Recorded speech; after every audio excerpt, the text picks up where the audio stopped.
ಇನ್ನು ಡಿಕೆ ಸಂಪುಟಕ್ಕೆ ಬಿ ನಾಗೇಂದ್ರ ಅವರನ್ನ ಸೇರಿಸಿದ್ದಾರೆ.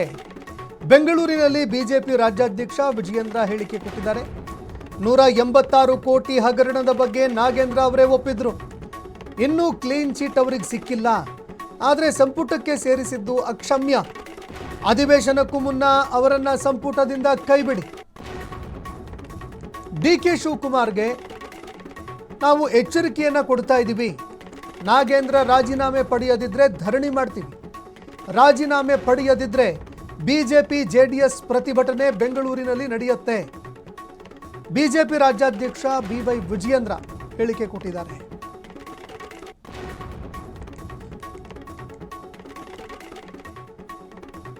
ಮುಖ್ಯಮಂತ್ರಿ ಸಚಿವ ಸಂಪುಟಕ್ಕೆ ಹಿಂದಿನ ಸಚಿವರಾಗಿದ್ದಂತಹ ನಾಗೇಂದ್ರ ಅವರನ್ನ ಪುನಃ ಇವತ್ತು ಕ್ಯಾಬಿನೆಟ್ಗೆ ಸೇರಿಸಿಕೊಂಡಿದ್ದಾರೆ.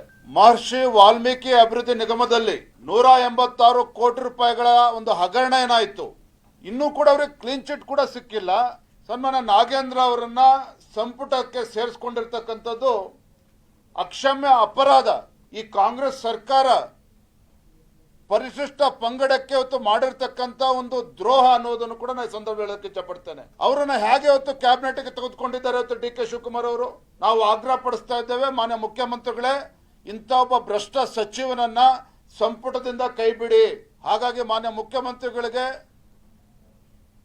ಇವತ್ತು ಎಚ್ಚರಿಕೆ ನೀಡ್ತಾ ಇದ್ದೇವೆ. ಸದನ ಪ್ರಾರಂಭ ಆಗುವ ಮುಂಚಿತವಾಗಿ ನಾಗೇಂದ್ರ ಅವರ ರಾಜೀನಾಮೆಯನ್ನ ತೆಗೆದುಕೊಳ್ಬೇಕು. ನಾವು ಸದನದ ಹೊರಗಡೆ ಮತ್ತು ಸದನದ ಒಳಗಡೆನೂ ಕೂಡ ಅಲ್ಲಿಯವರೆಗೂ ಕೂಡ ಭಾರತೀಯ ಜನತಾ ಪಾರ್ಟಿ ಹಾಗೂ ಜೆಡಿಎಸ್ ನಾವಿತ್ತು ಸದನದಲ್ಲಿ ಇದನ್ನು ಹೋರಾಟ ಮಾಡ್ತೀವಿ.